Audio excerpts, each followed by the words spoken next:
In 1985, Steven Spielberg's film of Alice Walker's The Color Purple reignited controversy surrounding the author's depiction of black men. While the film received critical acclaim, including 11 Academy Award nominations, Walker was conflicted by its success. 10 years later, she reveals the private and public difficulties she faced during the filming of her Pulitzer Prize-winning novel. I'm pleased to have her here to talk about this book, The Same River Twice, Honoring the Difficult. Welcome. Thank you very much, Charlie. I'm very happy to be here. Well, I'm happy to have you here. It's hard for me not to smile at you because of all the wonderful appearances that you have had on this program. So, well, I smile back. You did. That helps. It does help. Why did you want to do this, write this book, and go back over your involvement in that film? Was it to set the record straight? Was it to say things you hadn't had a chance to say? Was it somehow to go back and make some amends for what might have been impressions at that time? Well, a little bit of all of that. But actually, I had done 5 years of work on female genital mutilation, writing about it, making a film, and then writing a book about making a film. And I was very tired, so I took myself to the country, and I decided to give myself a sabbatical. I like to say that as a woman of color, every 7 centuries, I deserve a sabbatical. So I sat there, and I played with my dog, and I planted my collard greens. And in about the 6th month, I started to realize that when you are the object of a severe trashing, it is not unlike what happens in patriarchal cultures where they mutilate women genitally. I mean, it's as if people try to close your mouth in the same way, although not with thread and needle, that they do in cultures where they infibulate women in order to control them. What you were upset about with respect to the filming of The Color Purple was that the movie did not, you thought, do justice. It was a very different movie. To the character, and was not the screenplay that you had written. No, it wasn't. So what didn't you like about it? Well, I would have liked it to be more about the women and less about the men. But I have no real qualms. I grew to love the film, as I talk about in the book. Did you love it at the time when it first came out? No, the first time I saw it in a theater with 2 people, a huge cavernous theater, and it just seemed terrible. I just had the worst headache I've ever had in my life. But then later, after I bought a magic wand and came to New York to see it in a theater filled with people, it was quite different. So you came to that theater with your magic wand? I did, and I just went... What was it about? I mean, what were the characters? I mean, you wanted more about Celie, you wanted more what? Well, I thought it would have been wonderful to have more of the women's relationship developed so that you'd have, for instance, Celie and Shug just living in this enormous house, the 2 of them, and we would have a chance to see women's culture and what women would have in a house, you know, that is theirs. And women's passion for each other. Women's passion for each other. I thought that would have been very nice. Yeah. And you didn't think that, in fact, Margaret Avery was the right person to characterize as an actress by the way she looked, what Shug was like in your imagination. Well, Shug, of course, in my imagination as a Southern woman, Shug would have been much bigger. She would have had, you know, a real full body. But I don't have any problems really with this Shug too. I mean, because there are skinny Shugs and slight, slender, beautiful Shugs as well. But I needed to go back and really look at all of the issues. And also, I found it very oppressive to have anyone think of me as a person who hated anyone. Especially men. Especially anyone. But yes, especially black men. Yeah, that was what seemed to drive you. Well, it isn't true. I mean, I just, you know, I've gotten so much of my own courage and strength and everything from black men, and I would never do anything to hurt them. I mean, it's as if you're saying, you know, you hate your father, you hate your brothers, you hate your nephews, you know, all of that, and this is not true. Did you receive criticism from within the African American community because of they looked at this film and said that's what she thinks of black men, and therefore? Well, many of them, of course, didn't read the book or see the film, so it wasn't about, you know, what I thought. I mean, if they really wanted to know what I thought, they would have read the book and tried to see the film. I think that there is a way in which many people who have had a long history of being battered, by society, and this is very natural and normal, they begin to feel that everything then is about battering them. And I've been very sensitive to that. What'd you think of the Million Man March? Oh, I sat up in my pajamas and watched it the entire day, and I thought it was wonderful. In your pajamas? Mm-hmm. Why were you in your pajamas for the entire day? Well, because it came on very early, in California. Oh, that's right. You were in California. You were up early. in San Francisco. Where's it? Mendocino. And furthermore, I had to have my television set repaired in order to watch it because it had been on the blink for months. And you listened to all those speeches? Yes, every one. Because I wanted to know what black men are saying, to each other, which is the most important conversation, and then to everybody else. And I thought it was really wonderful. Did you see where in the news yesterday Farrakhan is over visiting Nelson Mandela? Oh, really? Yeah. Well, he should visit wherever he Nelson likes. Mandela said to him, let's make sure that there's no racism or anti-Semitism in what you believe in. Yes. That's what Mandela said to absolutely. And Farrakhan. See, that is what happens when you can talk to anyone. That means that anyone can then give you the benefit of their experience and their wisdom. And as we know, Mandela has lots of both. Probably the most, of all the leaders, has more moral stamina, moral standing he seems to than be anybody in the world. Well, I don't know about that, but he seems to be... Tell me another candidate. Well, I don't know. I mean, I think that often we forget that some of the great people are totally unknown. Well, that's true. And they're quite moral, they're quite wonderful. And that's right. But they're down in some little town and where we hope they will stay because they'll probably be happier there than anywhere else.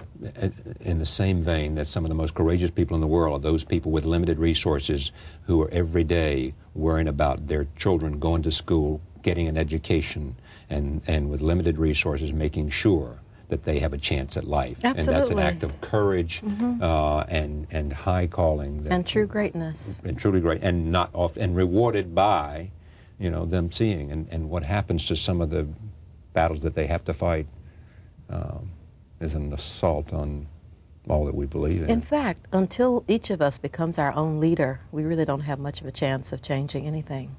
And so that should be our desire, to develop ourselves so that we can lead ourselves and not be led by people, no matter how highly moral or intelligent or awesome they may seem.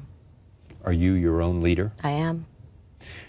This book is dedicated to Steven Spielberg and Quincy Jones. Yes. One did and the my music. family. And your family, right. I mean, I'll read it then. Don't forget my family. I'm not forgetting your family. You know how much I love Rebecca. For my beloved family, ancestral and present, to whom the persistent audaciousness of art has kept me close. Yes. The audaciousness of art. What do you mean by that? Well, I mean the boldness of it, because I have taken stories from my family and from my ancestors, and I have just embroidered them incredibly so that they are entirely different from the lives that these people lived. And it's because I love them, and I want to show them, I want to take them. I mean, these are people like my grandmother, who never went anywhere. She never knew what was in the next town. So I will take a character, give that character my grandmother's name, and I will send her as far as ships will sail, as far as planes will fly, so that she will know that the world is large and to see that there are other people in it, really incredible people, for her to enjoy. And to Steven Spielberg and Quincy Jones. Yes. Magicians, changelings, the knock at the door. And what does that mean? Well, that means, in fairy tales, when you're sitting there in your little cottage and you have a nice fire going and you have the tea kettle on, and you're happy. You're happy. Yeah. Everything is perfectly balanced, right? And there comes really a knock at the door. Then there's a knock at the door, and you say, "Oh God!" You go to the door, and who should be there? Some magician, some changeling at your doorstep. They have come to completely transform your life. Were you surprised that Stephen thought you were like from some other world? No, because what did he say to you? You were some... He said I was otherworldly. I was right. very haunting. I was like an apparition. I was, and he was right because I was so sick. I had Lyme disease. Lyme disease, right. And it was just like being in a big fog. And I was trying very hard to emote, all of my support and my love to the characters, to the actors. But at the same time, I just wanted to go to bed. Lyme disease. Are you cured of Lyme disease now? Well, I cured myself by doing something that was very hard to do, and I think that's what can often cure us of whatever ails us. What did you do? Well, I got on a plane after 3 years of just kind of dragging around. It makes you feel terribly fatigued, I'm told. Terribly fatigued. Oh, you know, I mean, you sit in a chair like this and you look across the room and you think, that's too far to go, you know. I'll just sit here. Yeah. And I had, you know, canes and everything. But I decided that I was sick of living like that, and that there was a trial for Dennis Banks, who was a Native American activist in Custer, South Dakota. And he was up against the FBI, and they were accusing him of murder and mayhem and, you know. And I just didn't believe it. And so I decided that I would go and be a witness to whatever happened to him in South Dakota. You'd be there and standing by him. Well, I was too weak to stand. I just kind of flopped down on the ground, and I started getting better. I mean, it was the most amazing thing. From that day, I started getting better. Have you seen the movie Waiting to Exhale? Yes, I have. What did you think of that? Well, I thought the film was better than the book. I was very concerned that the women seemed so desperate for men. I don't have that experience. But I have talked to many women. You don't know that experience, or you don't have it? I don't have it. I mean, You're not desperate for men? No, no. I mean, I'm hardly desperate for anything, really. I feel, you know, that whatever is mine is looking for me. You know what I mean? Now, how'd you find all this peace? Well, some of it. Just leave me out of this. Thank you very much. Well, peace comes to you, you know, by being peace. You know, you are peace. You become peace but yourself. You've had some tough times. Yes, you have. I mean, I know a little bit about your personal life. Well, I know, but and a little bit about your personal life in this book. Yeah, a lot of it. Yeah, exactly. But apparently, you see, when we do encounter the difficult things in life, rather than running, we can get to a place, you know, in ourselves where it is pretty peaceful. And then you don't feel desperation. You just feel that, you know, the world is pretty much the way it is, and, you know, you have your life in it. But you revisited here. Boy, what a great picture. I hadn't seen this. Look at this. I know. That's me and my dog. There's you and your dog. That's Marley. Marley. Where is that taken? In South Dakota somewhere? No, on the beach in California. Is that right? In Mendocino on the beach? No, in somewhere else. Somewhere else. But that's a great picture. Isn't that nice? Yeah. But during the filming of this movie, you had the Lyme disease, and you weren't happy about it. And when it came out, everybody thought you were against black men, and you weren't happy because the characters weren't fully developed and didn't understand the relationship between Celia and Shug, which got short shrift, right? Yes, but I understood why that happened. I mean, you understood then why it happened? Yes, because the threat of being picketed, the criticism that the producers had received, the letters that came in every day. I think that Quincy and Stephen were under a great deal of pressure, and they were really trying to do it right, you see. To make a commercially successful film. To make a film that did not embarrass black people. I think they really thought that that was what they were doing. Now, are you and Oprah great friends? No. Do you like her? Oh, I like her very much. I think she's a wonderful person. Just have never become great friends? No, because we just have very different lives. I don't think anybody has a life like Oprah. Right. Nobody has that much money, or no one has that much. But I think she's also incredibly creative. She's a great spirit. Yes. She's hitting on, as they would say in my neck of the woods, she's hitting on all cylinders. Yes, she is. You know. And I felt that way about just about everybody involved. You know, I mean, they were all really wonderful people, and still are. Now, what does Alice think she was brought here to do? Great art? Certain kinds of work, really? Actually, yes. I mean, and this female genital mutilation is part of it. Well, you sure did your cause for that. You really did. Paid your dues. Well, let me just tell you what is really wonderful, too, about this film, whatever we may think of it. The film on mutilation? No, the film on The Color Purple. When I went to Africa to do the work on genital mutilation, the African women and their children who met me, you know, happily, mostly dressed completely in purple, had never read the book, but they had all seen the film. They trusted me because of that. And I was able to sit and talk and to move forward on this issue, which I consider as important as any other issue that has ever existed on Earth. I know. And you've spoken eloquently on it and continue to do that. I do. Are you overwhelmed by the power of movies and film?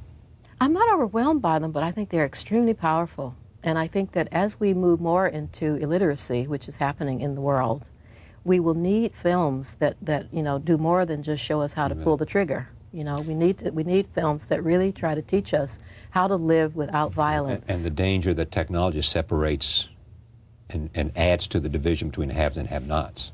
You know, because the technology is expensive, is expensive right. and is in the hands of people, and it enables people to do things that are, you know, incomprehensible 5 years ago. Yes. You know, The Same River Twice, Honoring the Difficult, by my friend Alice Walker. Her story of the filming of The Color Purple and how she went through that, and some very personal things about Alice, who, as all of you know, and she certainly knows, I care about a lot. Thank you for coming. Thank you. Pleasure. Thank you for joining us. We'll see you tomorrow night. Vice President Gore will be here, also the Prime Minister of Russia. See you then.